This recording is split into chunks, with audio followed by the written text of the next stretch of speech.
One Piece, capítulo 1068, O Sonho de um Gênio. Veremos aqui qual o real sonho de Vegapunk, quais são suas ambições e por que isso trouxe problemas pra ele, e também o início do confronto entre a ilha de Egghead e a Cip Zero, que os Mugiwara acabarão entrando no meio disso por acidente.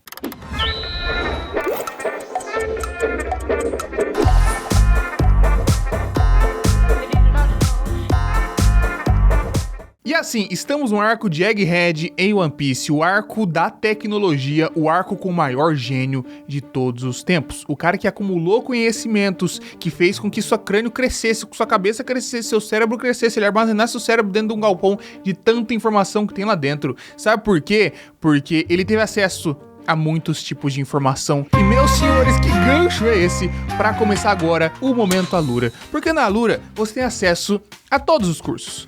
Você tá lá dentro. Basicamente a Alura é o grande depósito de conhecimentos que o Vegapunk quer criar. Quer colocar um conhecimento em cima de outro, mais conhecimento, para quem tiver acesso a isso consiga conectar todos. E você na Alura, você faz uma matrícula e tem acesso a todos os tipos de curso que estão lá dentro, desde a área de Data Science, até mesmo programação, design, marketing digital e por aí vai. Todos esses braços, todas essas possibilidades sendo acessadas com uma única matrícula. Esse é o ponto aqui que é fundamental, que faz toda a diferença. E faz diferença também esse desconto que eu tô deixando para vocês no link que está na descrição para você fazer a sua matrícula e ter aqui esse caminho iniciado com mais facilidade em rumo ao conhecimento para a cabeça crescer e ficar gigante, que nem do Vegapunk. Pelo menos no sentido figurado. Então vai lá e aproveita. O capítulo começa diretamente com a Cip Zero tentando entrar na ilha de Egghead e tendo seu acesso negado. Vegapunk tá ali se comunicando com a Cip Zero, falando: meu irmão, seguinte, deixa o Kuma aí na porta, já que vocês vieram trazer ele sabe muito bem o que fazer, né, o Kuma Serafim, no caso, deixa ele lá, ele sabe o que fazer e pode ir embora, não tem problema, vou embora aí, fica tranquilo, muito obrigado aí por ter trazido ele de volta. Mas a gente sabe que as intenções da Cip Zero não são tão simples assim, eles não querem apenas deixar o Serafim lá, eles querem eliminar o Vegapunk. Por isso fica esse clima meio desconfortável, de um fingindo que não sabe o que tá acontecendo, o outro fingindo que não sabe o que vai fazer, enquanto os dois preparam para entrar em ação. Eles vão usar ali a Nikyu Nikyu no Mi do Kuma para poder se jogar dentro da ilha, e é o que o Kuma original também está fazendo lá do outro lado do mundo, que a gente não sabe exatamente qual é o seu destino, mas a gente sabe, né? Vamos fingir que a gente não sabe que o Kuma está vindo para Egghead também, e, né, em breve deve chegar aqui. Enquanto isso, a gente mergulha dentro do sonho de Vegapunk, e isso me deixou bastante surpreso, pra ser sincero. Vegapunk diz que felizmente gastou todo o dinheiro que o governo deu até agora para financiar as pesquisas, e isso não mudou muito, ele continua cheio de ideias, mas ainda um pouco limitado pelo dinheiro, tempo e mão de obra, mas ele quer alcançar um mundo. Ele quer um mundo em que a energia gratuita esteja disponível para todos.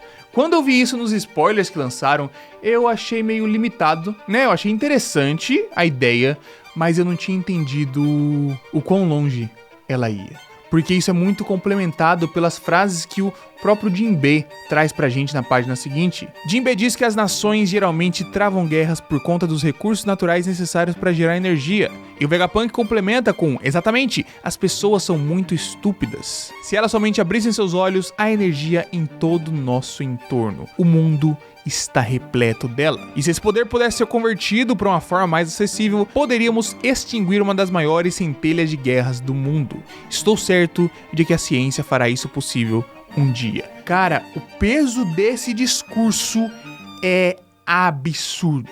Simplesmente absurdo o que foi dito aqui. Não tinha levado a sério o suficiente, não tinha conseguido entender exatamente para onde que ia esse ponto, qual que era a discussão, qual que era a mensagem principal aqui. Mas assim, sinceramente, é uma mensagem tão forte quanto quero fazer com que o mundo inteiro não sinta mais fome. Eu sei, inicialmente pode parecer uma comparação meio forte, mas assim, Vegapunk, por meio de sua ciência, por meio da tecnologia, por meio das coisas que ele entende, que ele quer alcançar, ele quer fazer com que o mundo tenha acesso irrestrito à energia.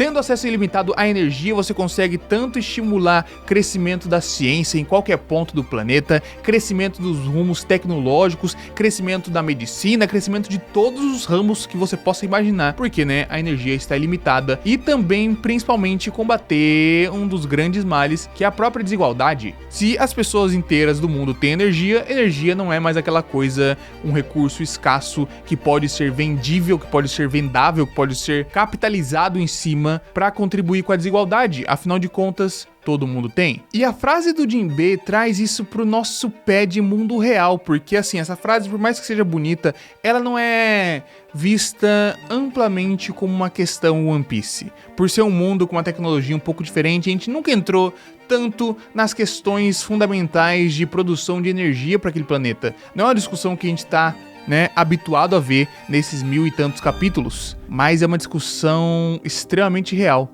principalmente quando você liga à guerra. A guerra, tanto nos tempos atuais quanto em questões históricas, tem sido extremamente motivada pela fonte energética. E se a gente for imaginar isso colocando para o nosso mundo, principalmente nos dias de hoje, temos o petróleo. A quantidade absurda de guerras que são provocadas em busca de petróleo, em busca de gás natural, em busca de reservas de energia que você possa capitalizar em cima disso, que você possa dominar e consumir aquele mercado.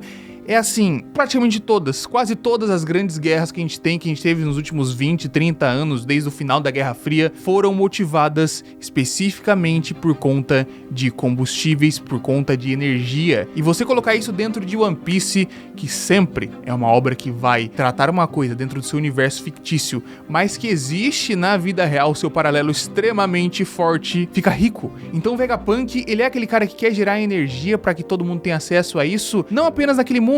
O seu discurso vale para o nosso também. Ele entende que o motivador da guerra é a desigualdade gerada pelo acesso a um tipo de recurso natural completamente monopolizado que você consegue vender e fazer com que o país se torne rico, o outro pobre, um miserável e outro esbanjando em cima de recursos naturais que estão em outras terras, e por isso existiam ali esses tipos de combates, esses tipos de disputa por questões territoriais. E o sonho do Vegapunk ser acabar com tudo isso e extinguir um dos principais gatilhos para a existência da guerra no planeta inteiro, eu particularmente não estava esperando.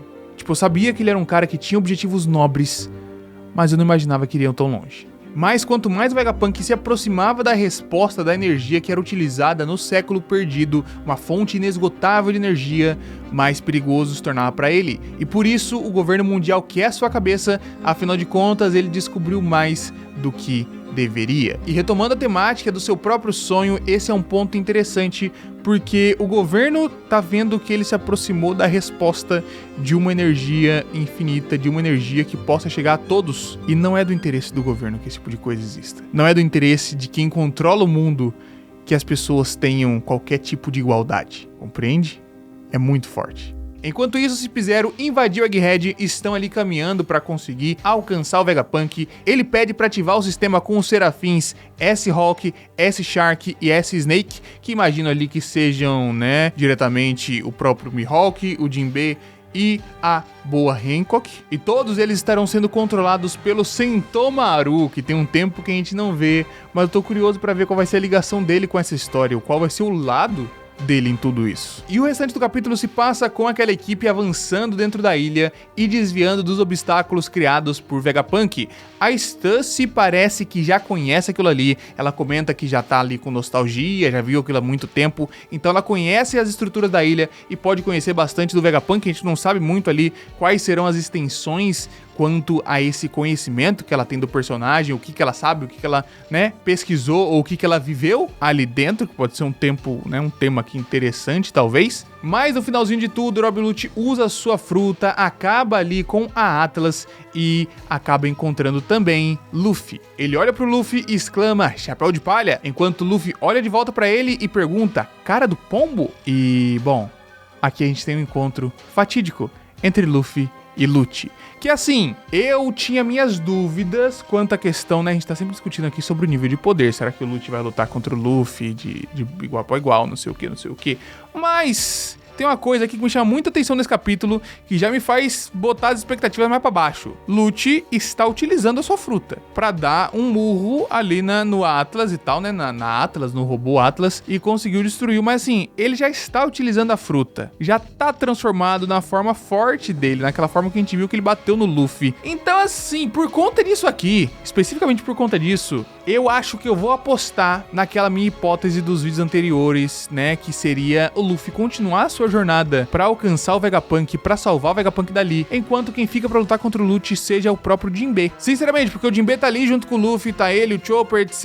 E ele, assim, eles têm que ir lá pra ajudar o Vegapunk. E o Lute já tá transformado. A gente tinha pensado, pô, vai ser estranho se ele tiver tão forte contra o Luffy. E assim, eu particularmente acho realmente que seria estranho se ele tivesse do nível do Kaido, porque afinal de contas, né, tipo, tudo bem que ele é forte, ele treinou, ele já era tão forte contra o Luffy naquela época e tudo mais, mas se for plausível, assim, muitas pessoas chegarem no nível do Kaido em tão pouco tempo, é meio complexo, né, porque aí não existiria um grande problema pra Marinha, era só fazer essa galera aí treinar que acabou. Então minha aposta ficaria numa luta entre Lute e Jinbe, ou uma luta rápida ali pro Luffy, que ele vai acabar com o negócio e vai meter o pé.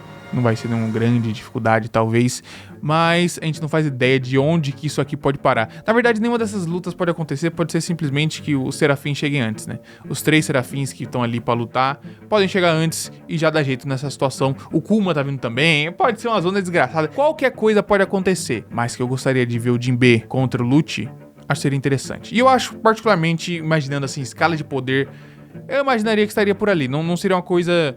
Tipo, o Jinbe pode perder pro Lute sem muita dificuldade. Mas se ficar pau a pau, eu acho de boa.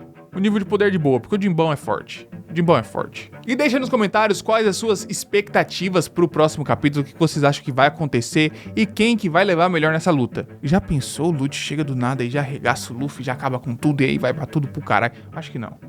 Acho que não.